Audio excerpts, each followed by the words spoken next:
I traded my comfortable life for the frozen Alaskan wilderness, joining a remote mining crew. But what I found was not just gold. It was a set of bizarre rules that governed every aspect of our lives, from how we ate to how we slept. Some of them made no sense, others felt sinister. You will not believe what they made us do. My name is Tristan and I am 28 years old. 6 months ago I was living in Seattle, working a soul-crushing office job that paid well but left me hollow inside. Every morning I would wake up in my apartment, stare at the ceiling and wonder if this was all there was to life. Spreadsheets, meetings, the same coffee from the same cafe, the same faces on the same train. I was drowning in routine, suffocating under the weight of a life that looked successful on paper but felt like a prison. Then my girlfriend left me. She said I had become a ghost, that I was physically present but emotionally absent. She was right. I had stopped feeling anything months before she walked out. The breakup should have hurt more than it did, but I just felt empty. That emptiness scared me more than the pain ever could. I needed to disappear. I needed to become someone else, somewhere else. I needed to feel something again, even if that something was fear or exhaustion or cold. Anything was better than the numbness that had settled into my bones like frost. That is when I found the ad. It was late at night, and I was scrolling through Craigslist in that desperate, half-drunk way you do when you are looking for an escape hatch from your own life. Most of the job postings were the usual garbage: work-from-home scams, pyramid schemes disguised as opportunities. But then I saw it buried 3 pages deep in the listings. Remote Alaskan mining crew. High pay, no experience needed. Room and board provided. 6-month contract. Immediate start. Serious inquiries only. The pay was listed as $80,000 for 6 months. That was more than I made in a year at my office job. No experience required. All I had to do was show up and work hard. It seemed too good to be true, but I was desperate enough not to care. I sent an email that same night. Within 2 hours, I had a response. The message was brief, almost curt. Report to Fairbanks Airport, Alaska. Flight details attached. Departure in 4 days. Bring warm clothing and minimal personal items. No electronics with cameras. Contract and payment details will be provided upon arrival. No interview. No background check. No questions about my qualifications. Just show up and get paid. That should have been my first warning sign, but I ignored it. I was too caught up in the idea of escape, of reinvention, of finally feeling alive again. 4 days later, I was on a plane to Fairbanks. The flight from Seattle to Fairbanks took 3 hours, but it felt like I was traveling to another world. As we flew north, I watched the landscape below transform from green forest to snow-covered mountains to endless white tundra. The farther north we went, the more isolated I felt. It was exactly what I wanted. Fairbanks Airport was smaller than I expected, a single terminal building surrounded by snow and ice. The cold hit me the moment I stepped outside, a sharp, biting wind that cut through my jacket like it was made of paper. I had bought winter gear before leaving Seattle, but nothing could have prepared me for the brutal reality of Alaskan cold. It was not just cold, it was hostile, aggressive, the kind of cold that makes you understand why early explorers died out here. I was supposed to meet someone near the charter flight terminal. The instructions in my email had been vague. Look for a man with a red jacket and a clipboard. He will take you to the bush plane. I found him standing near a small hangar, smoking a cigarette and stamping his feet against the cold. He was older, maybe in his 50s, with a weathered face and eyes that looked like they had seen too much. His red jacket was faded and patched in several places. "You Tristan?" he asked, not bothering with pleasantries. "Yes," I said. "Good, let us go. Weather is turning and we need to get you out there before the storm hits." He led me to a small bush plane, the kind that looked like it had been held together with duct tape and prayers. The pilot was already inside, running through pre-flight checks. He did not acknowledge me when I climbed aboard. There were 2 other passengers already seated, a woman in her early 30s with short dark hair and tired eyes, and a younger guy, maybe 22 or 23, who looked even more nervous than I felt. Neither of them spoke. We all just sat there in uncomfortable silence as the plane's engine coughed to life. The flight north was terrifying. We flew low over endless stretches of white nothing, broken occasionally by jagged mountains or frozen rivers. The plane shook and rattled with every gust of wind. I kept waiting for something to go wrong, for the engine to fail or the wings to ice over, but the pilot seemed unconcerned. chewing gum and occasionally adjusting controls with the casual indifference of someone who had made this flight 1,000 times. After what felt like hours but was probably only 45 minutes, the pilot spoke for the first time. There it is, the cut. I pressed my face against the window and looked down. Below us, carved into the side of a mountain and surrounded by snow-covered wilderness, was a cluster of buildings and structures. It looked less like a mining operation and more like a military outpost, gray, functional, isolated. A single dirt road led away from the camp and disappeared into the trees. There were no other signs of civilization in any direction. We were truly in the middle of nowhere. The plane descended sharply and my stomach lurched. We landed on a rough airstrip that had been cleared of snow but was still bumpy and uneven. The plane bounced twice before finally settling onto the ground. When the door opened, the cold rushed in like a living thing. It was so much worse than Fairbanks. The wind howled across the exposed landscape, carrying particles of ice that stung my face. I could barely see through the blowing snow. "Move," the pilot shouted. "Get your gear and get inside. Storm is coming in fast." We grabbed our bags and stumbled out onto the airstrip. A figure was approaching through the snow. A large man in a heavy parka, his face hidden behind a scarf and goggles. He gestured for us to follow him, and we trudged through the snow toward the nearest building. By the time we got inside, I could not feel my face. My fingers were numb inside my gloves. The other two passengers looked just as miserable. We were standing in what appeared to be a mess hall, long tables, industrial kitchen in the back, fluorescent lights humming overhead. It was warm inside, almost too warm after the brutal cold outside. Steam rose from our clothes as the snow melted. The large man pulled down his scarf and removed his goggles. He was older, maybe 60, with a thick gray beard and hard eyes that seemed to evaluate us with one sweeping glance. "Welcome to the cut," he said, his voice deep and gravelly. "I am Garrett, the foreman here. You three are the new crew. Before we go any further, I need to make something very clear.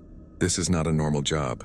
We operate under strict rules here, and those rules exist for a reason. Break them and you will be sent home immediately. No second chances. No exceptions. Understood?" We all nodded, too cold and exhausted to do anything else. "Good," Garrett continued.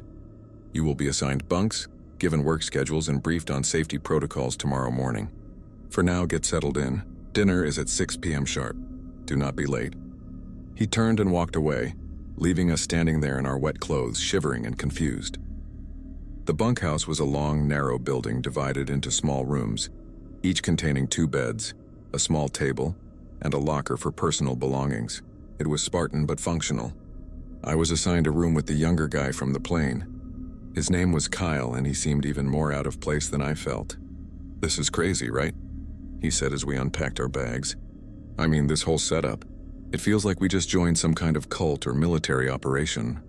"The pay is good," I said, trying to convince myself as much as him. 6 months. That is all. Just keep your head down and do the work." "Yeah," Kyle said, but he did not sound convinced. I opened my locker and started putting away my clothes. That is when I noticed the piece of paper taped to the inside of the door.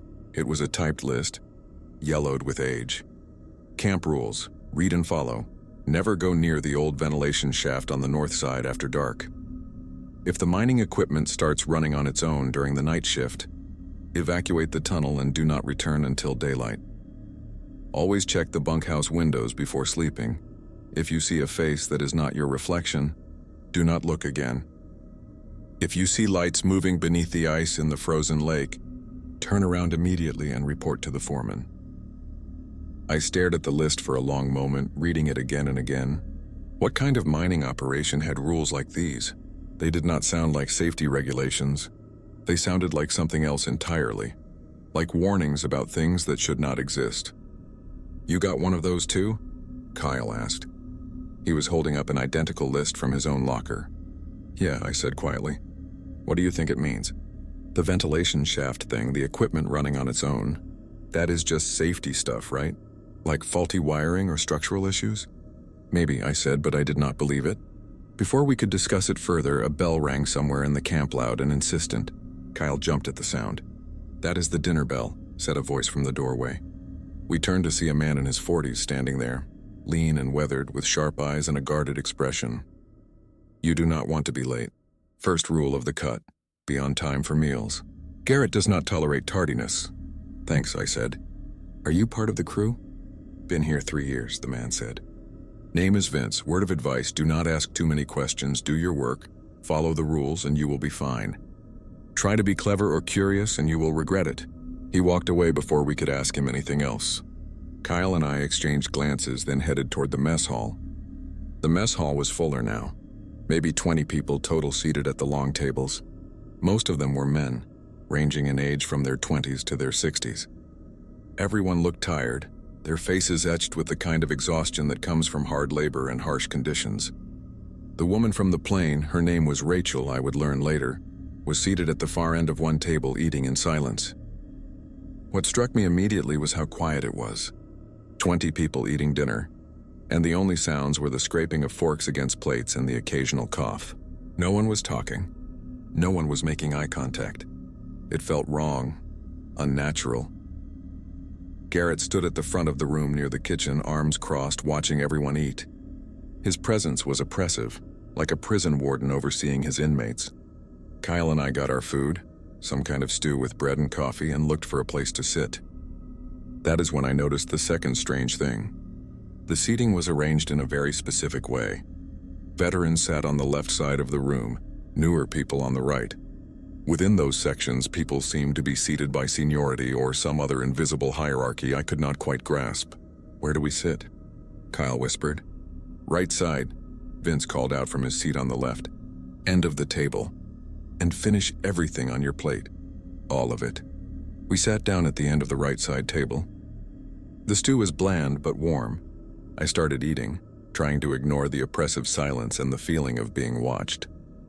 Halfway through the meal, I noticed something else. Everyone was eating at almost the same pace. When someone on the left side took a bite, others nearby would follow. It was like synchronized swimming, but with dinner. The choreography was subtle but unmistakable once you noticed it. I glanced at Kyle. He had noticed it too, his eyes wide with confusion and growing fear. I forced myself to keep eating, matching the pace of those around me. My instincts were screaming that something was very wrong here, but I did not know what to do about it. I was trapped in the middle of nowhere, surrounded by people who followed bizarre rituals without question. When dinner was over, Garrett spoke for the first time. New crew, listen carefully. Your orientation is tomorrow morning at 6 a.m. Be in the equipment shed ready to work. Do not be late. Do not wander around camp tonight. Stay in your bunks. Lights out at 10 p.m. Any questions? No one raised their hand. Good. Dismissed. Everyone stood up and filed out of the mess hall in orderly silence. Kyle and I returned to our bunkhouse, neither of us speaking until we were safely inside our room with the door closed. This is insane, Kyle said, his voice shaking. Did you see how they were eating? Like robots. Like they were programmed. I saw, I said. And those rules in the locker, what the hell was that about? Faces in windows? Lights under the ice? That is not normal safety protocol. That is, I know, I interrupted. But we are here now. The next supply run is probably weeks away. We are stuck until then. Kyle sat down on his bed, putting his head in his hands. I should never have come here. I needed the money for school, but this was a mistake. I did not have any words of comfort to offer him. He was right. This was a mistake. But it was too late to back out now. I walked to the window and looked outside. Night had fallen completely, and the camp was illuminated by harsh floodlights that cast long shadows across the snow. The wind was still howling, and snow was falling heavily now.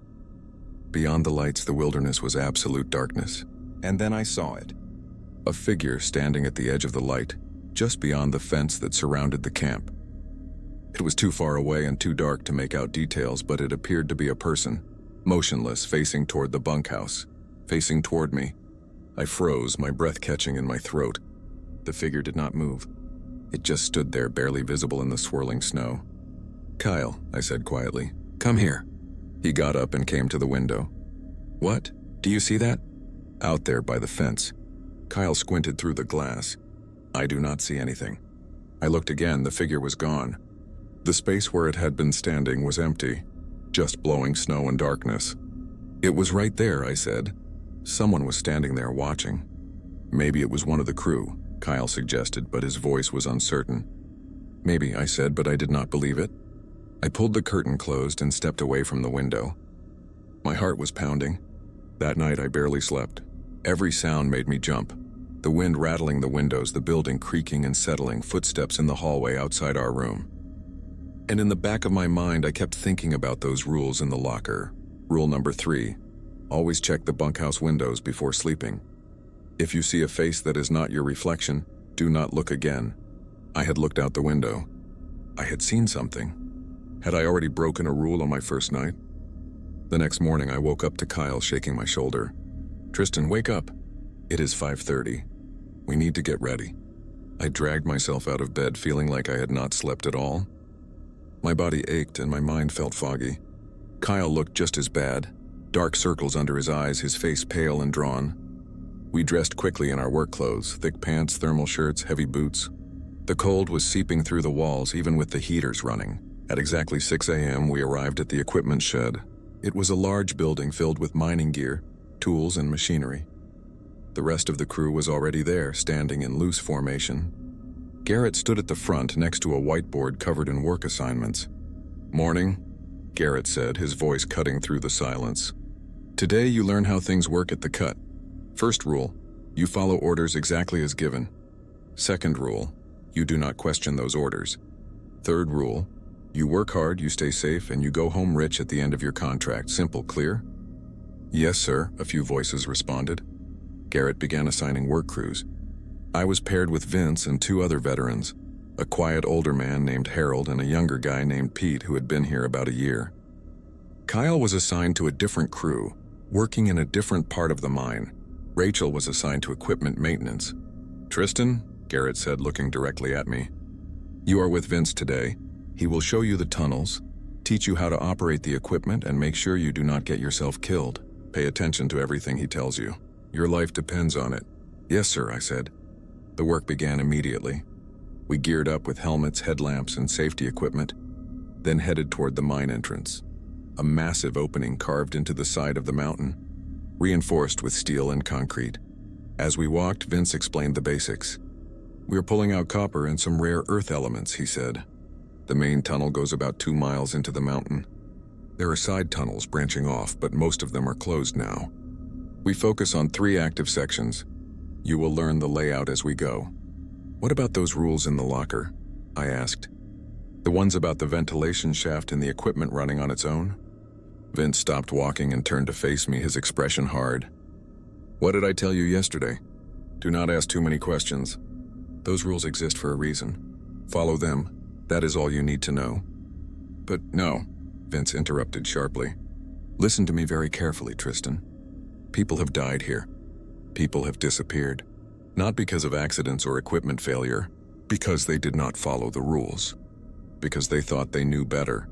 Because they got curious. If you want to survive your 6 months and go home with your money, you will do exactly as you are told. Do you understand?" I nodded slowly. "I understand." "Good, now let us get to work." We entered the tunnel. The temperature dropped immediately, and the air became damp and heavy. Our headlamps cut through the darkness, illuminating rough stone walls and support beams. The sound of our footsteps echoed off the walls, creating an eerie, disorienting effect. We walked for about 20 minutes, going deeper and deeper into the mountain. Other crews branched off into side tunnels. Eventually, we reached our work site, a section where the tunnel widened into a larger chamber. Equipment was set up here: drills, conveyor belts, sorting stations. The work was brutal. Hours of drilling, hauling, sorting. The noise was deafening, and the dust was everywhere, coating my lungs and making it hard to breathe even with a mask. My muscles screamed with every movement, but I kept going, following Vince's instructions, trying to prove I could handle it. Around noon, we took a break. The crew sat down to eat packed lunches in the chamber. I was exhausted, covered in sweat despite the cold, my hands shaking from the strain. That is when I heard it. A sound coming from somewhere deeper in the tunnel. It was faint at first, a rhythmic knocking like someone tapping on metal pipes. Knock, knock, knock. 3 slow, deliberate strikes, then silence. Then 3 more. I looked at Vince, he had heard it too. His face had gone pale and his jaw was clenched tight. "What is that?" I asked quietly. "Nothing," Vince said, but his voice was strained. "Ignore it. Eat your lunch." Knock, knock, knock. It was getting closer now, or maybe louder. The sound echoed through the tunnel, making it impossible to tell exactly where it was coming from. Harold and Pete had stopped eating too. They were all staring in the same direction, toward the back of the chamber where a smaller tunnel branched off into darkness. "Is that the sealed shaft?" Pete whispered. "The one in the rules?" "No," Vince said quickly. "That one is on the north side, outside." This is just... "Old pipes. Thermal expansion. The cold makes metal contract and knock, knock, knock." The sound was definitely coming from the dark tunnel now, and it did not sound like pipes. It sounded deliberate, intentional, like someone was trying to get our attention. "We need to get out of here," Harold said, his voice tight with fear. "Now?" "No," Vince said firmly. "We have 3 more hours on our shift. We do not run every time we hear a strange sound. This is a mine. There are always strange sounds." But I could see the fear in his eyes. He was trying to convince himself as much as us. Knock, knock, knock. And then, from the darkness of that side tunnel, I heard something else. A voice, faint, distant, but unmistakable. "Help, please. Help me?" My blood ran cold. "Did you hear that?" I whispered. "No," Vince said immediately. I did not hear anything. "Neither did you. Get back to work. All of you, now." But we had all heard it. I could see it in everyone's faces. The terror, the confusion, the desperate need to run. The knocking stopped. The voice fell silent. The tunnel was quiet again except for the hum of the equipment and the drip of water somewhere in the darkness. We worked for 3 more hours in absolute silence. No one daring to speak, all of us jumping at every sound. When our shift finally ended and we emerged from the tunnel into the pale afternoon light, I felt like I had aged 10 years. As we walked back to camp, I noticed something I had missed earlier that morning. On the north side of the main compound, set back from the other buildings and surrounded by chain-link fence topped with barbed wire, was a concrete structure partially buried in the snow. It had a single metal door with multiple padlocks and warning signs. "Danger, no entry. Authorized personnel only." That had to be the old ventilation shaft from the rules. "What is that building?" I asked Vince. He did not even look at it. "Nothing you need to worry about. Stay away from it, especially after dark." "But what, Tristan?" Vince interrupted, his voice hard. "I am only going to warn you once more. Stop asking questions. Some things here are better left alone. Trust me on this." We returned to the bunkhouse. I was filthy, exhausted, and deeply unsettled by what I had experienced in the tunnel. Kyle was already back, looking just as shaken as I felt. "How was your day?" I asked him. "Terrible," he said quietly, glancing around to make sure no one was listening. "Something is seriously wrong here, Tristan." "The people, the rules, the way everyone acts. It is like they are all terrified of something, but nobody will talk about it." "I know," I said. "I heard something today. In the tunnel, knocking, and a voice calling for help." Kyle's eyes widened. "That is one of the rules, right? The one about the equipment running on its own? If weird stuff happens, you are supposed to evacuate?" "It was not the equipment," I said.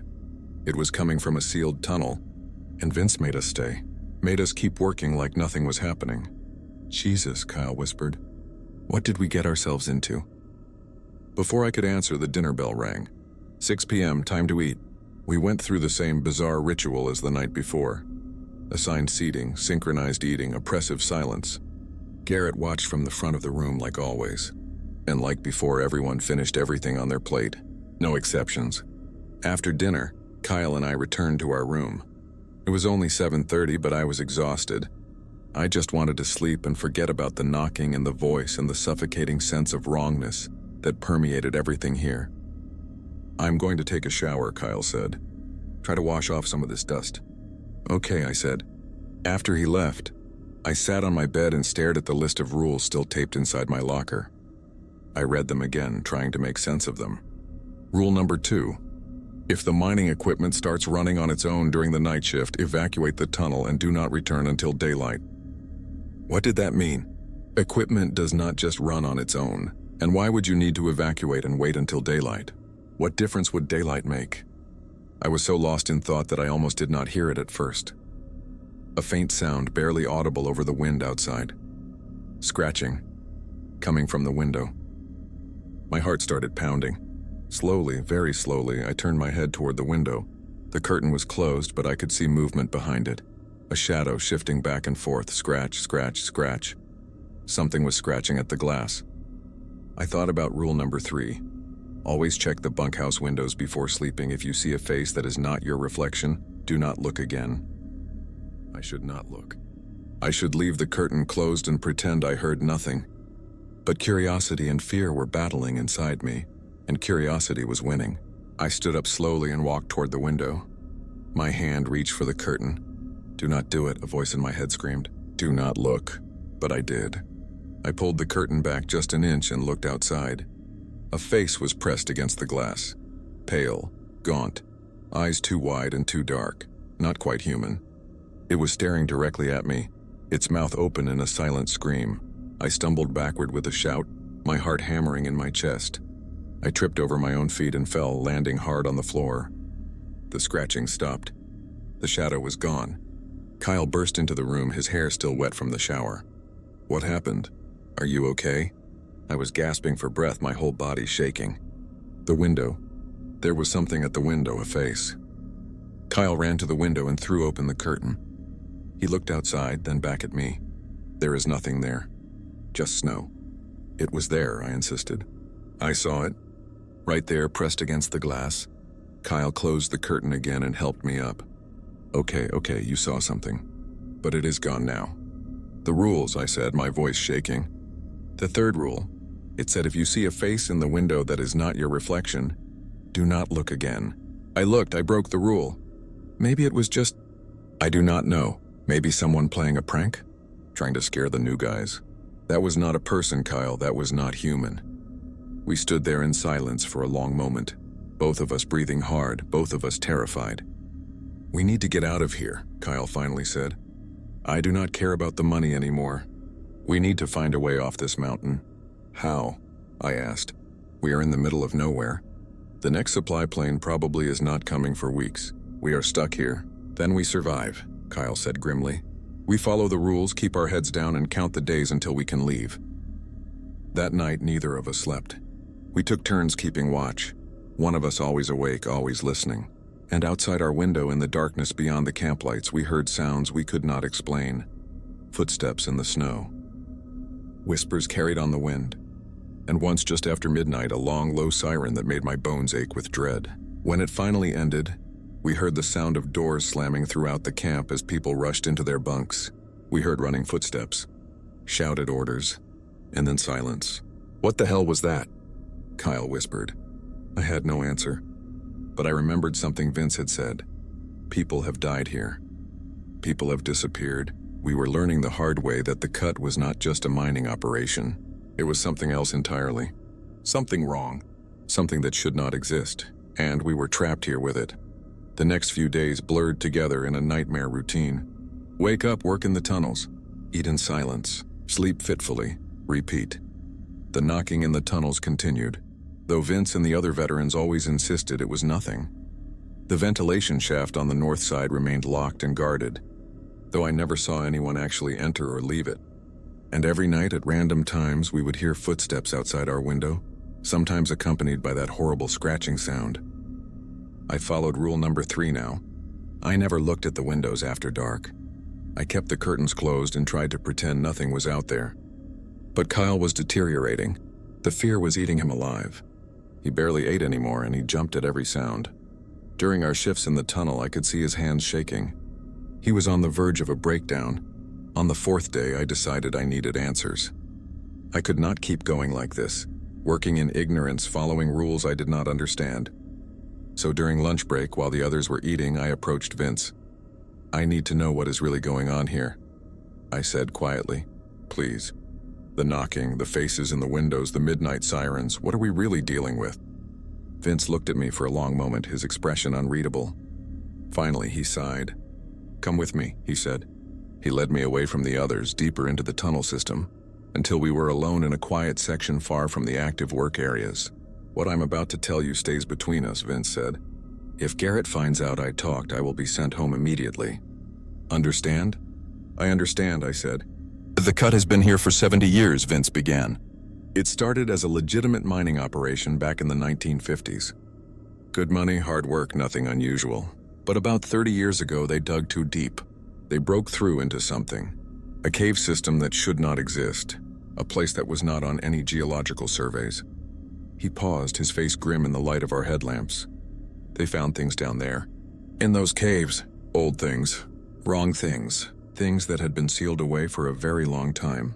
And when they opened those caves, those things started to wake up. What kind of things? I asked, though I was not sure I wanted to know the answer. Ghosts, spirits, echoes, nobody knows for sure. But they are here now. In the tunnels, around the camp, everywhere. They cannot exist in full sunlight, which is why we are relatively safe during the day. But at night, or deep in the tunnels where no light reaches, they come out. They watch us. They try to interact with us. And if you let them, if you acknowledge them, respond to them, follow them, they can hurt you. Or worse. Worse than hurt? I whispered. They can take you, Vince said. Pull you into wherever they exist. We have lost 11 people over the years. Some just vanished from their bunks. Others walked into the darkness and never came back. A few went mad first, talking to things only they could see, following voices only they could hear. My blood had turned to ice. And the company knows about this? Of course they know. The rules exist because of it. Stay away from certain areas. Do not respond to sounds or voices. Do not look when you should not look. All of it is designed to keep us safe. As safe as possible anyway. The company pays us well to keep quiet about it.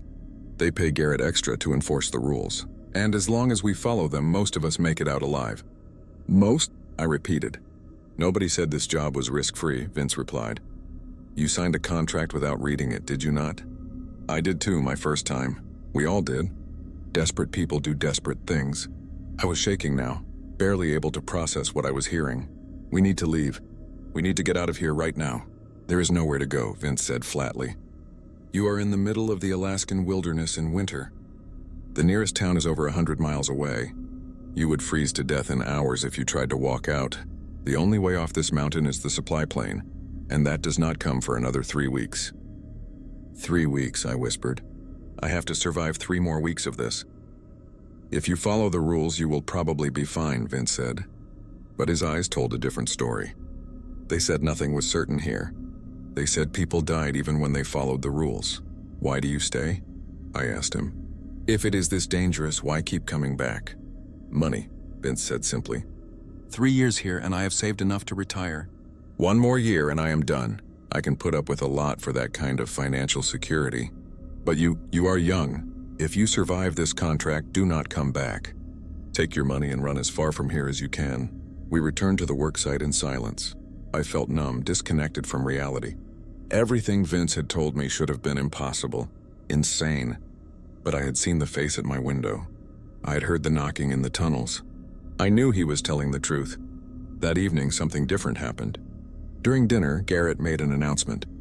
Tomorrow night, we will be running the night shift in Tunnel B, he said. Peterson, Harold, Vince, and Tristan, you are on that crew. Report to the equipment shed at 8 p.m. Work until 4 a.m. Any questions? My stomach dropped. A night shift.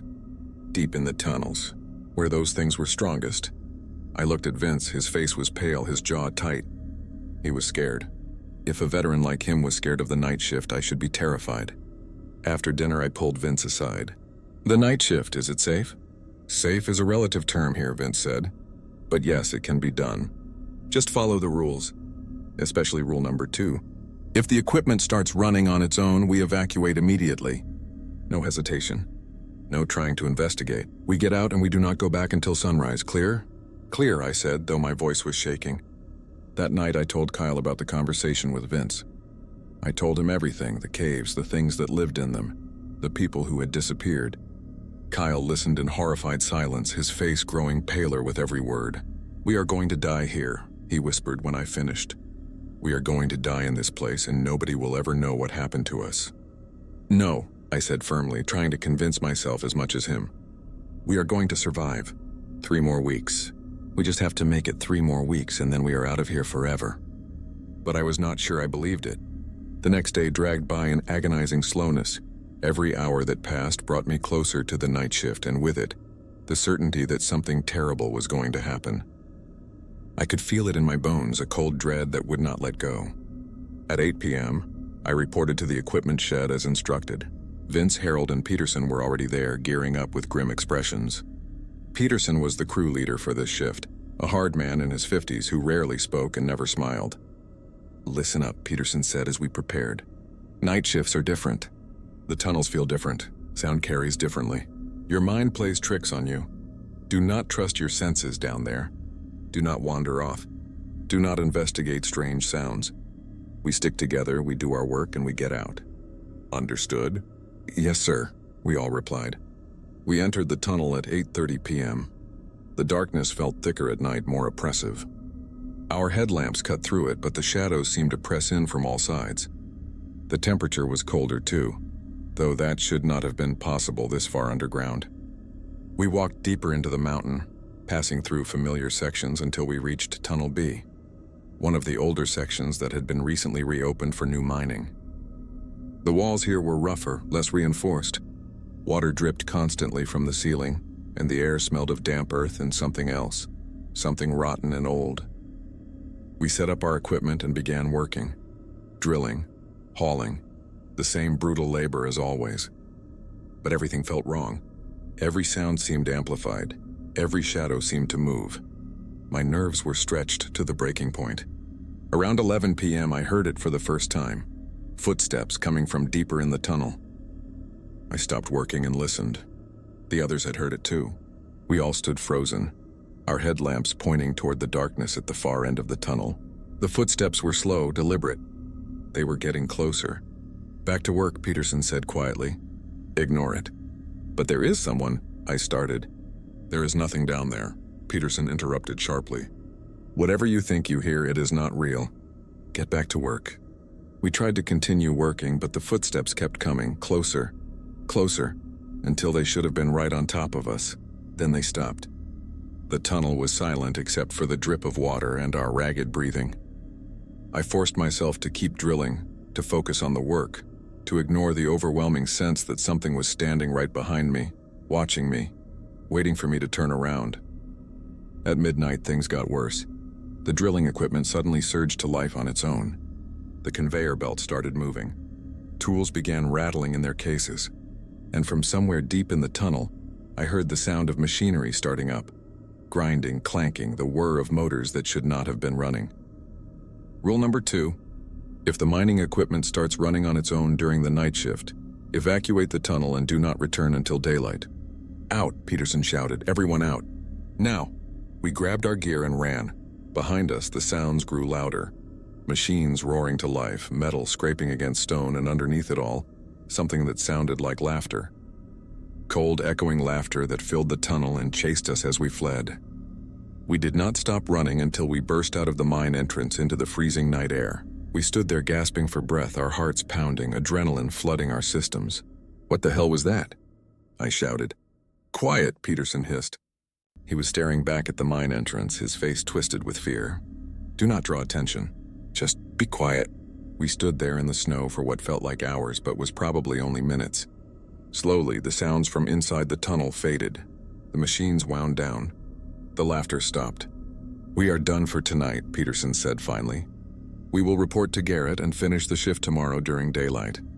Let us go." As we walked back to camp, I noticed something that made my blood run cold. In the snow around the mine entrance, there were footprints. Dozens of them, leading out of the tunnel and spreading in all directions across the camp.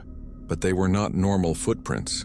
They were too large with too many toes, and they did not quite match the pattern of human feet. And they were fresh, made within the last few hours. Whatever had been in the tunnel with us had come outside.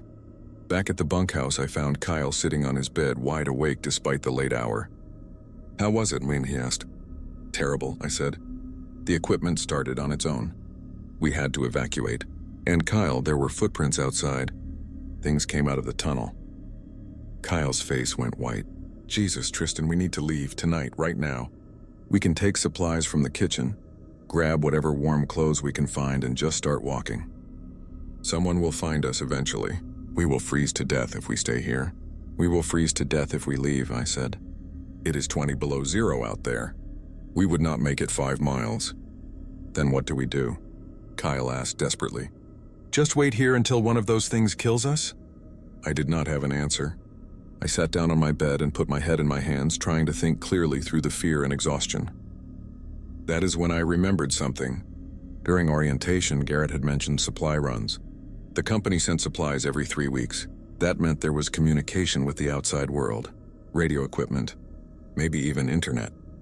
There has to be a communications room, I said suddenly. A way for Garrett to contact the company, coordinate supply drops. If we could access it, we could call for help. Get them to send the plane early. They will never let us near it, Kyle said. Garrett watches everything. Then we will have to find it without him knowing, I said. Tomorrow during the day shift, we look for it. We find a way to contact the outside world. It was a desperate plan, probably a stupid plan, but it was the only plan we had. The next morning, I woke up to find Kyle was gone. His bed was empty. His belongings were still in his locker, but he was nowhere to be found. I got dressed quickly and went outside searching for him. The camp was quiet. Most people were already at work or in the mess hall for breakfast. I found him near the frozen lake, standing at the edge and staring out at the ice. Something about his posture was wrong. Too still, too rigid. "Kyle?" I called out, walking toward him. He did not respond. He just kept staring at the lake. As I got closer, I saw what he was looking at. Beneath the ice, maybe 20 feet from shore, there were lights. Glowing, pulsing lights in shades of blue and green, moving slowly beneath the frozen surface. Rule number 4. If you see lights moving beneath the ice in the frozen lake, turn around immediately and report to the foreman. "Kyle," I said urgently, grabbing his shoulder. "We need to go. Right now. Do not look at the lights." But Kyle did not move. His eyes were wide, unblinking, fixed on the lights beneath the ice. "They are beautiful," he whispered. "Can you hear them?" "They are singing." "Kyle, there is no singing. We need to leave. Now." "They are calling to me," Kyle continued, his voice dreamy and distant. "They want me to come down. They want to show me something." He took a step toward the lake. I grabbed him and pulled him back with all my strength. "Kyle, snap out of it. There is nothing down there but death." But he was stronger than he looked, and he was completely fixated on the lights. He pulled free from my grip and took another step toward the ice. I did the only thing I could think of. I punched him hard right in the jaw. Kyle stumbled and fell into the snow. The impact seemed to break whatever spell the lights had over him. He blinked, confused, looking around as if waking from a dream. What happened?" he asked. "The lights," I said, breathing hard.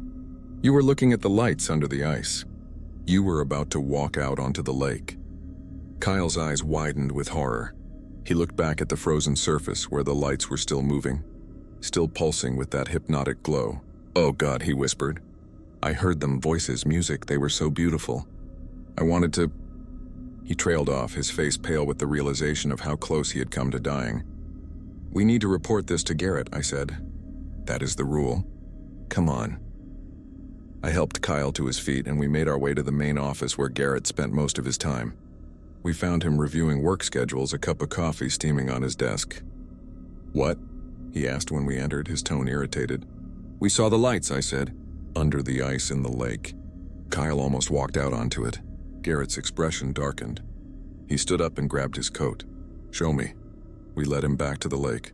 The lights were still there, moving in slow, mesmerizing patterns beneath the ice. Garrett stared at them for a long moment, his face unreadable. Then he turned to Kyle. "How long were you looking at them before Tristan found you?" I do not know," Kyle said. "A few minutes, maybe." "And you heard voices?" "Yes, sir, music, they were calling to me." Garrett nodded slowly. "You are lucky Tristan was there. People who see the lights usually do not come back. They walk out onto the ice and it breaks beneath them, or they just keep walking until they disappear under the surface. We find their bodies in the spring when the ice melts, if we find them at all." "What are they?" I asked. "Does it matter?" Garrett replied. "They are here. They have always been here, and they will still be here long after we are gone. The only thing that matters is staying away from them." He turned back toward camp, then paused. "Kyle, you are off duty for the rest of the day. Stay in your bunk. Do not go near any windows. Do not leave until I give you permission. The lights have marked you now. They will try to call you back." "Marked?" Kyle asked, his voice shaking. "They know your face now. They have tasted your attention. They will be watching for you. If you are smart, you will not give them another chance. Garrett walked away, leaving us standing there in the snow. Kyle was trembling, whether from cold or fear I could not tell. "I almost died," he whispered. "I almost walked out there and died." "But you did not," I said firmly. "You are alive. We are both alive. And we are going to stay that way." But even as I said it, I knew our situation was getting worse. The things here were not just watching us anymore. They were actively trying to claim us, and I did not know how much longer we could resist. That afternoon, while Kyle was confined to our room, I decided to explore the camp. If I was going to find the communications room, I needed to know the layout better. I walked around trying to look casual, like I was just stretching my legs during a break. The camp was not large, maybe 10 buildings total. The mess hall, bunkhouses, equipment sheds, a small medical building, Garrett's office, and a few structures whose purposes I could not immediately identify. One building in particular caught my attention. It was smaller than the others, set slightly apart with no windows and a heavy door. There was a keypad lock on the entrance. That had to be it, the communications room, or at least something important that Garrett wanted to keep secure. I was about to move closer when I heard a voice behind me. "Looking for something?" I turned to find Vince standing there, his arms crossed, his expression suspicious. "Just walking around," I said. "Getting some air. That building is off limits," Vince said. "Communications and security. Only Garrett and a few senior crew have access." I was not trying to. "Yes, you were," Vince interrupted. "I know that look. You are planning something stupid. Let me give you some advice, Tristan. Whatever you are thinking of doing, do not. People who break the rules here do not just get fired. They disappear. And I do not mean they get sent home on the next plane. I mean they vanish and nobody ever finds out what happened to them." "I just want to call for help," I said quietly. "Get them to send the plane early. Kyle almost died today. We need to leave." Vince's expression softened slightly. "I know you are scared. Hell, we are all scared. But there is no early rescue. The company has a schedule and they stick to it. Even if you could get into that building, even if you could use the radio, they would not send a plane early. And Garrett would know you tried. Then you would really be in danger. So what am I supposed to do?" I asked desperately. "Just wait and hope we do not die." "Yes," Vince said simply. "That is exactly what you do. You follow the rules, you do your work, and you survive until the next supply run. It is not much, but it is all you have got." He walked away, leaving me standing there feeling more hopeless than ever. That night, around 2 a.m., I was woken by a sound outside our window. Not scratching this time, knocking. 3 slow, deliberate knocks. I sat up in bed, my heart racing. Kyle was asleep in the other bed, exhausted from his ordeal at the lake. Knock, knock, knock. I remembered rule number 3, do not look at the windows. But the sound was persistent, demanding attention. Knock, knock, knock. Against every instinct, against the rules, I got up and moved toward the window. My hand reached for the curtain. A voice in my head screamed at me to stop, but I could not help myself. I needed to know what was out there. I pulled the curtain back slightly and looked outside. There was nothing at our window, just snow and darkness. But at the window of the bunkhouse across from ours, I saw something that made my blood freeze. A figure stood at that window looking inside. It was tall and thin, its proportions all wrong. Its head was tilted at an unnatural angle and its arms were too long, hanging almost to its knees. As I watched, it raised one hand and knocked on the glass 3 times, knock, knock, knock. Inside that bunkhouse, I saw a light turn on. Someone was getting up to check the window. "No," I whispered. "Do not look. Do not look." But the curtain in that window opened. Someone looked out. I could not see who it was, but I saw their silhouette against the light from inside their room. The figure outside the window did not move. It just stood there, its face pressed against the glass, staring at whoever had looked out. Then slowly it raised its other hand and beckoned.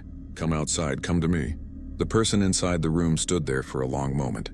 Then to my absolute horror, they turned away from the window and I heard their door open. I heard footsteps in the snow. The person walked out of their bunkhouse and stood in the snow, facing the figure. "No," I said more urgently, though I knew they could not hear me. "Go back inside, get away from it."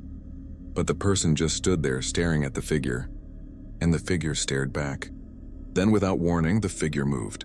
It was so fast I almost did not see it. One moment it was standing at the window.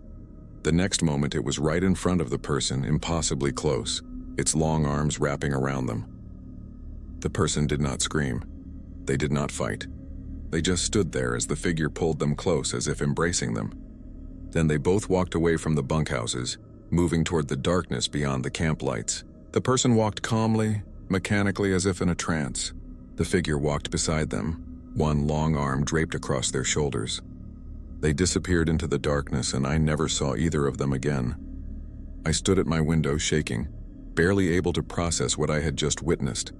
Someone had just been taken, right here in camp, and there was nothing I could have done to stop it. I closed the curtain and backed away from the window. I did not sleep for the rest of the night. I just sat on my bed watching the door, listening to every sound, waiting for sunrise. In the morning, at breakfast, there was one empty seat at the tables. Nobody mentioned it. Nobody asked where the missing person was. Everyone just ate in silence, following the routine, pretending nothing had happened. That was the day I realized something important. The people here were not just scared. They were complicit. They had learned to accept the disappearances, the deaths, the horror, because acknowledging it meant acknowledging how powerless they were. It was easier to follow the rules and pretend everything was normal than to face the truth. But I could not do that. I could not just accept this as normal. I needed to get out, and I needed to do it soon before Kyle or I became the next person to disappear.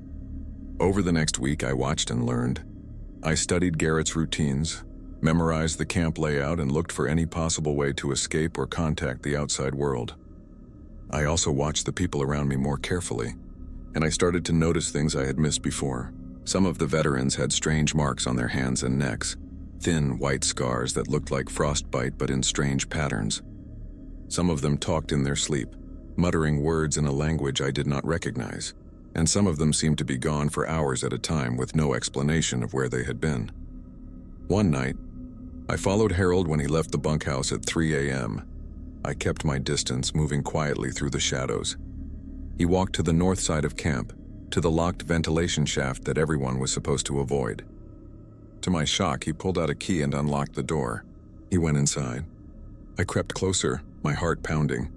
Through a small gap in the door, I could see stairs leading down into darkness. And from below, I could hear sounds, voices, chanting. And underneath it all, a deep, rhythmic pulsing, like a massive heartbeat. Harold descended the stairs and disappeared from view.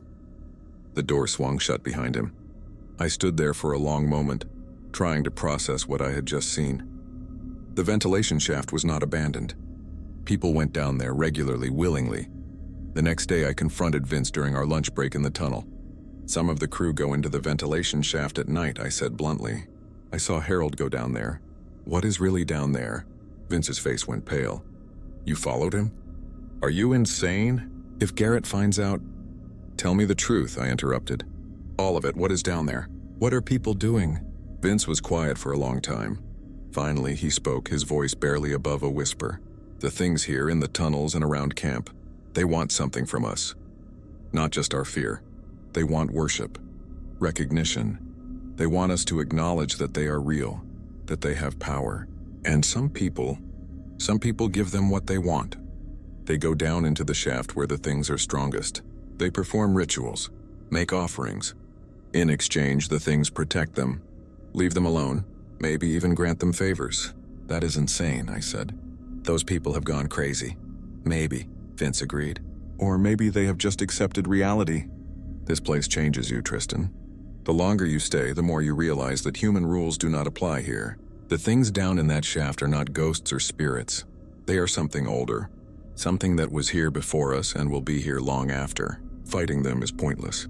So some people choose to join them instead." "Is that what you are going to do?" I asked. "Join them?" "No," Vince said firmly. "I have held out this long.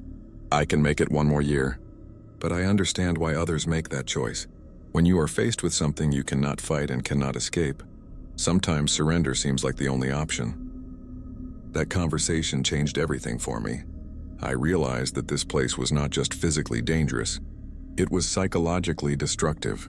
It broke people down until they stopped resisting, until they accepted the horror as normal, until they willingly participated in it. I could not let that happen to me. And I could not let it happen to Kyle. That night I told Kyle everything I had learned. About the ventilation shaft, about the rituals, about the people who had given up fighting. "We need to leave," Kyle said immediately. "I do not care about the danger. I do not care if we freeze to death. We have to try." "I agree," I said. "But we need a plan. We need supplies, a map if we can find one, and we need to time it right." Over the next few days, we prepared. We stole extra food from the kitchen, little bits at a time so nobody would notice. We took extra clothing. I managed to steal a map from the equipment shed. It showed the rough location of the camp and the direction to the nearest town, about 120 miles northwest. 120 miles through frozen wilderness in winter. It was suicide. But staying here was also suicide. At least if we left, we would die on our own terms. The supply plane was due in 5 days. We decided to make our escape during the supply run. While everyone was distracted with unloading, we would take one of the snowmobiles and head north. It was risky, but it was our best shot. If you are watching this and wondering if we were crazy to try escaping into the Alaskan wilderness in winter, you are probably right. But I need you to understand what it was like in that place. Every night we heard the scratching at our windows. Every shift in the tunnels we heard the knocking and the voices. We watched people disappear. We saw things that should not exist. After a while, death by freezing seemed preferable to whatever fate awaited us if we stayed.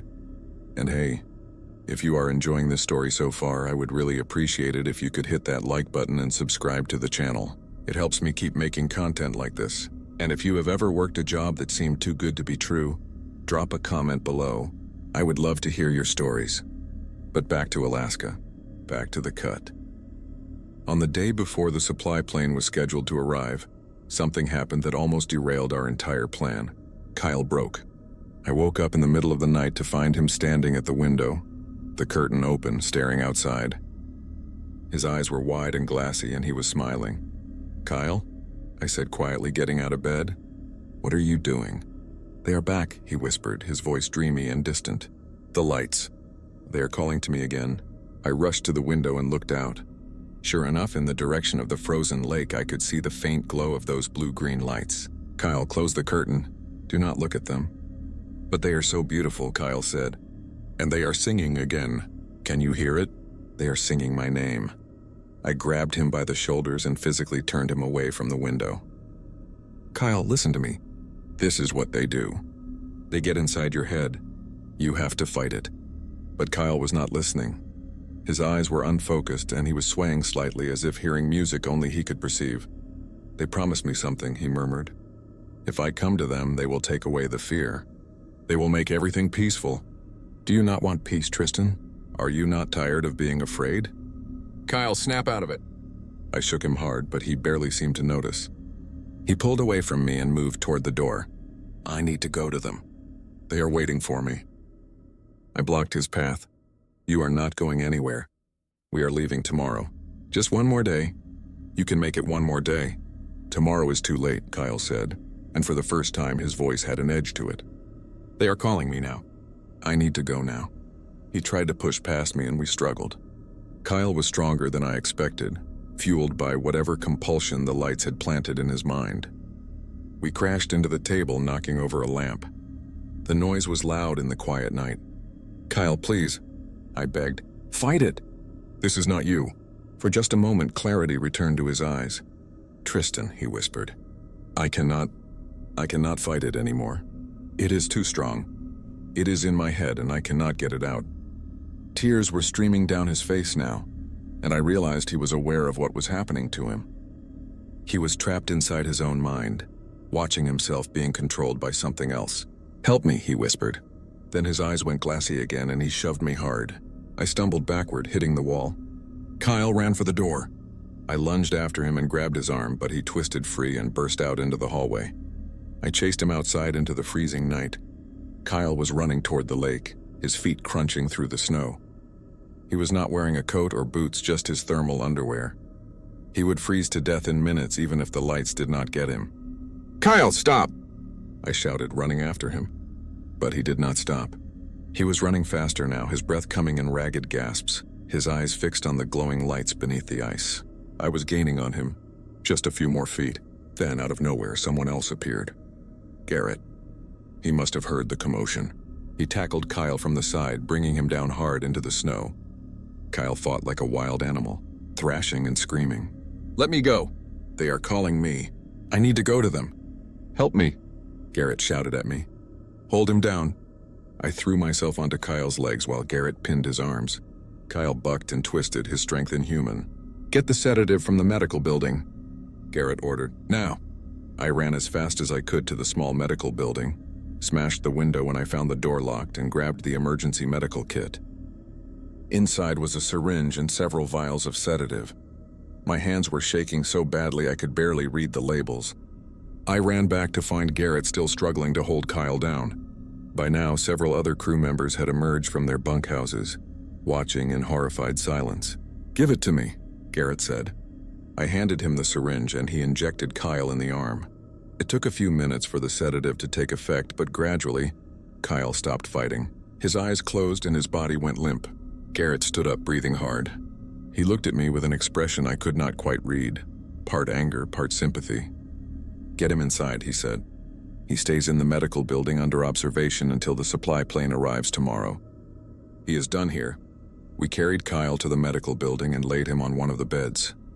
Garrett locked the door from the outside. "What happens now?" I asked. "He gets sent home on the next plane," Garrett said. "He is broken. The lights have him. Even if we keep him sedated, the moment he wakes up, he will try to go to them again. I have seen it before. Once they mark you, they do not let go easily. Will he be okay once he is away from here?" Garrett shrugged. "Maybe. Some people recover once they get far enough away. Others, they spend the rest of their lives hearing the call. They wake up in the middle of the night and start walking north, trying to get back here.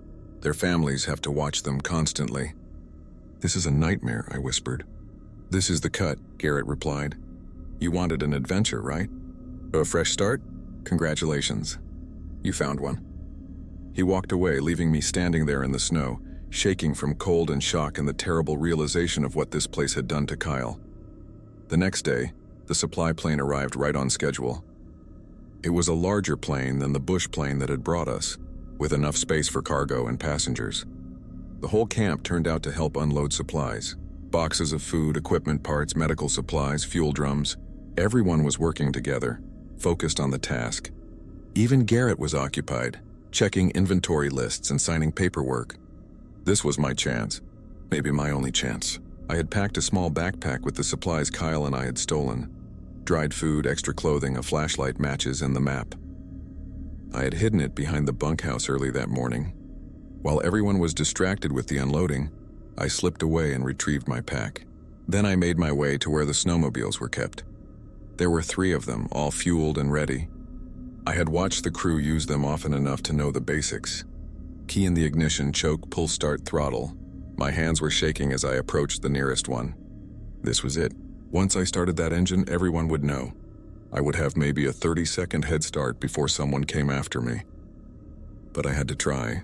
I could not stay here another day. Not after what I had seen happen to Kyle. Not after watching someone get taken by that thing in the night. Not after learning about the rituals in the ventilation shaft. I threw my leg over the snowmobile and inserted the key. "Tristan." I froze. The voice came from behind me. I turned slowly to find Vince standing there, his expression unreadable. "Do not do this," he said quietly. "You will not make it. The cold will kill you before you get 20 miles. "I have to try," I said. "I cannot stay here, Vince. This place will destroy me like it destroyed Kyle." "Kyle was weak," Vince said. "You are stronger. You can survive this." "I do not want to survive this," I replied. "I want to live. Really live. And I cannot do that here." Vince stared at me for a long moment. Then, to my surprise, he pulled something from his pocket and tossed it to me. I caught it, a handheld GPS unit. "The batteries are good," he said. "Follow the coordinates I programmed in. There's an old trapper cabin about 40 miles northwest. If you can make it there, you might survive the night. From there, you can make it to the main road another 40 miles beyond." "Why are you helping me?" I asked. "Because I remember what it was like to be new here," Vince said. "To still have hope. To still believe you could fight back. I lost that a long time ago, but maybe you have not. Maybe you can actually make it out." He glanced back toward where the others were unloading the plane. You have about 2 minutes before someone notices you are gone. Make them count." "Thank you," I said. "Do not thank me yet," Vince replied. "Just go and do not look back." I started the snowmobile. The engine roared to life, loud and unmistakable.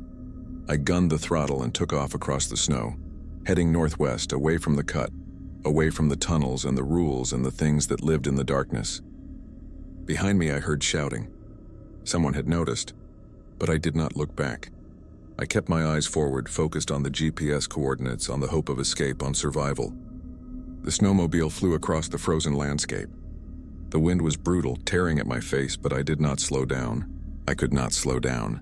After about 10 minutes, I risked a glance behind me. In the distance, I could see another snowmobile following. Garrett, probably, or one of his men. But they were far back and I had a good lead. I pushed the throttle harder. The landscape was endless white in every direction. No landmarks, no features, just snow and ice and the occasional cluster of scraggly trees. Without the GPS, I would have been hopelessly lost within minutes. After 30 minutes of riding, my pursuer was no longer visible. Either they had given up, or I had lost them in the vastness of the wilderness. I allowed myself a tiny spark of hope. Maybe I would actually make it. The sun was low on the horizon. It was early afternoon, but this far north in winter, darkness came quickly. I had maybe 3 hours of daylight left. If I could reach the trapper cabin before nightfall, I would have a chance. The GPS said I was 20 miles from the cabin. 20 miles. I could do that. But then, about an hour into my escape, the snowmobile started to sputter.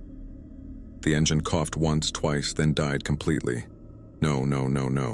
I tried to restart it. The engine turned over but would not catch. I checked the fuel gauge. It was reading empty. Damn it. I shouted into the wind. Someone had sabotaged the snowmobile, or maybe they kept them low on fuel on purpose to prevent exactly what I was trying to do.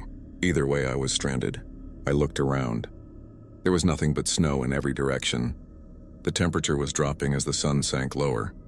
I had maybe 2 hours of walking before darkness fell, and the cold became lethal. I shouldered my backpack and started walking northwest, following the GPS. The snow was deep, and walking was exhausting. Every step was a struggle, and the cold was already seeping through my layers of clothing. I walked for what felt like hours, but was probably only 45 minutes. The sun touched the horizon, painting the snow in shades of orange and red. Beautiful and terrifying. That is when I heard them. Footsteps behind me, crunching through the snow. I spun around, my heart hammering. There was nothing there, just empty white landscape stretching back toward the cut. I kept walking faster now, my breath coming in ragged gasps. The footsteps continued. Multiple sets, all around me now. But whenever I looked, there was nothing. They had followed me. The things from the cut. They were out here in the wilderness, tracking me, playing with me. "Leave me alone," I shouted into the empty air. "I'm not going back." In response, I heard laughter. That same cold, echoing laughter I had heard in the tunnels. It came from every direction at once, surrounding me. Then I saw them. Figures moving at the edge of my vision, tall and wrong-shaped, appearing and disappearing like mirages. They were keeping pace with me, matching my steps, hurting me. I started running. The snow was too deep and I was too tired, but pure terror gave me strength. I ran until my lungs burned and my legs felt like lead. The GPS said the cabin was still 15 miles away. I would never make it. Not on foot. Not with those things hunting me. Just as despair was about to overwhelm me, I saw something ahead. A structure, small and dark against the white snow. The trapper cabin. It had to be. But the GPS said it was still miles away. How could it be right here? Unless it was not the cabin. Unless it was something else. A trap, an illusion. But I had no choice. Darkness was falling fast and the temperature was dropping below survivable levels. If I did not get inside something soon, I would freeze to death. I ran toward the structure. As I got closer, I could see it was indeed a cabin, small, made of rough logs, half buried in snow. The door was hanging open, banging in the wind. I stumbled inside and slammed the door behind me, leaning against it and gasping for breath. The interior was dark and smelled of rot and old wood. There was a small stove in the corner, a table, a cot. Everything was covered in dust and ice. I fumbled for my flashlight and turned it on. The beam cut through the darkness, revealing I was not alone. Someone was sitting at the table, a figure motionless, facing away from me. "Hello?" I called out, my voice shaking. The figure did not respond. I moved closer, the flashlight beam trembling. As I came around the table, I saw the figure clearly. It was a man. Or had been. He was frozen solid, sitting upright in the chair, his eyes open and staring at nothing. His face was twisted in an expression of absolute terror. On the table in front of him was a journal, open to the last page. With shaking hands, I picked up the journal and read the final entry. Day 47, I thought I could escape. I thought if I just kept walking, I could get away from them. But they followed. They are always following. I made it to the cabin, but they are outside now. I can hear them knocking, scratching, calling my name. The door will not hold much longer. To whoever finds this, do not fight them. Do not run. It only makes them angry. Just follow the rules. It is the only way. The entry was dated 15 years ago. This man had tried to escape the cut just like me, and he had died here frozen and alone, hunted by the things that would not let him go. I backed away from the corpse, my mind reeling. Is this how I would end up? Another frozen body in an abandoned cabin? A warning to the next person who tried to escape? Then I heard it. Outside the cabin, knock, knock, knock, they were here. I looked around desperately for something to barricade the door. I shoved the table against it, then the chair with the frozen corpse still sitting in it. It was not much, but it was something. Knock, knock, knock. Tristan, a voice called from outside. It sounded like Kyle. Tristan, let me in. I am so cold, please. You are not Kyle, I said through clenched teeth. Leave me alone. Tristan, another voice called. This one sounded like my ex-girlfriend. Why did you leave me? Why did you run away? Do you always run from your problems? You are not real, I said, but doubt was creeping in. What if some of them were real? What if Kyle had escaped somehow and was out there, freezing? Tristan, this voice was different, deeper, wrong. You cannot hide forever. This cabin will not protect you. Open the door. It will be easier if you just surrender. I sank down against the wall, pulling my knees to my chest. My flashlight was dying, the beam growing dimmer. Soon I would be in total darkness with those things outside. I had failed. I had tried to escape and failed, just like the man frozen at the table. I was going to die out here, but then I remembered something Vince had said. Once they mark you, they do not let go easily. Easily, but not impossible. The things wanted me to give up. They wanted me to open the door, to surrender, to make it easy for them. That is what had happened to the man at the table. He had given up, but I had not given up yet. I pulled out my map and GPS. The actual trapper cabin, the one Vince had marked, was still 10 miles northwest. This cabin was a trick, a trap. The things had led me here to break my spirit, but I was not broken yet. I waited in that cabin all night. The voices continued, begging and threatening and cajoling. The knocking never stopped. Several times something tried to force open the door, and my makeshift barricade was the only thing that held it closed. But I did not open the door. I did not surrender. I just waited. And finally, after an eternity of darkness and terror, I saw light creeping through the cracks in the walls. Dawn. The voices stopped. The knocking ceased. The presence outside faded away. I waited another 30 minutes to be sure, then slowly moved the barricade and opened the door. The world outside was silent and empty. Fresh snow had fallen during the night, covering any tracks. The sky was gray and overcast, but it was day. And during the day, the things were weaker. I had survived the night. I checked the GPS, 10 miles to the real cabin, and then another 40 to the main road. I could do this. I had to do this. I started walking. The next 2 days were a blur of exhaustion, cold, and determination. I reached the real trapper cabin by mid-afternoon of the first day. It was stocked with supplies, canned food, a working stove, firewood. I stayed there for one night, building up my strength. The things came again that night, but the cabin had salt lines around the doors and windows. Someone had prepared this place as a true refuge. The things could not enter. They could only wait outside and whisper and threaten. I ignored them. On the second day, I continued walking. The GPS led me to a snowmobile trail, then to a service road, and finally to the main highway. I had made it. I had actually made it out. A passing truck stopped to pick me up, a supply driver heading to Fairbanks. He took one look at my frostbitten face and exhausted condition and rushed me to the hospital. I spent 3 days in the hospital recovering from exposure and frostbite. The doctor said I was lucky to be alive.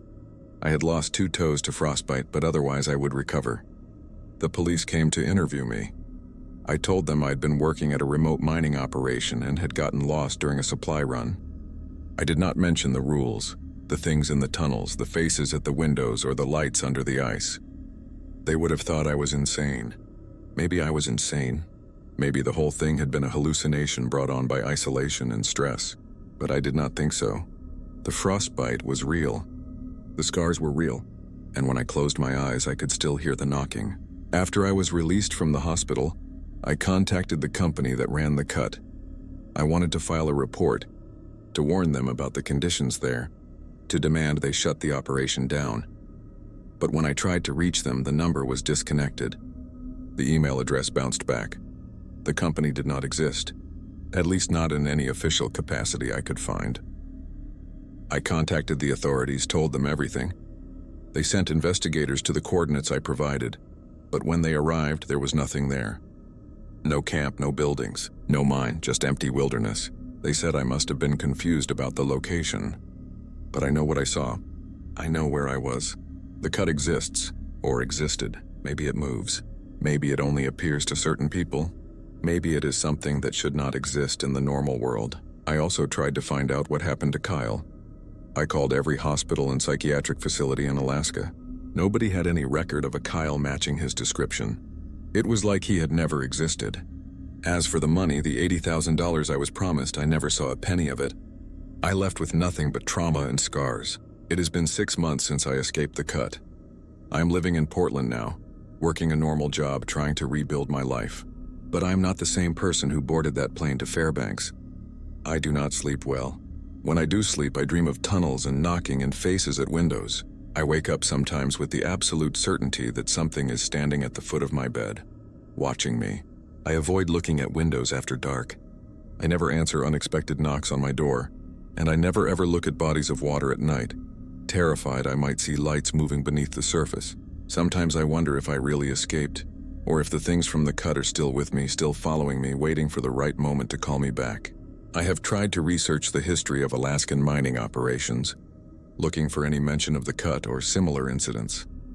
I have found scattered references, disappearances, strange deaths, operations that shut down suddenly with no explanation, but nothing concrete, nothing I can point to and say, see, this proves it was real. Maybe that is the point. Maybe places like the cut exist in the spaces between what is officially acknowledged. Maybe there are things in this world that operate outside normal reality, and the only people who know about them are the ones who have survived them. Or maybe I am just crazy. Maybe the isolation and cold and fear broke something in my brain, and everything I remember is a delusion.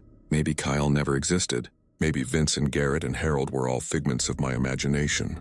But I do not think so. I have the scars to prove I was there. I have the nightmares. I have the fear that never quite goes away. And sometimes on clear nights when I'm lying in bed trying to sleep, I swear I can hear it. Faint and distant but unmistakable. Knock, knock, knock.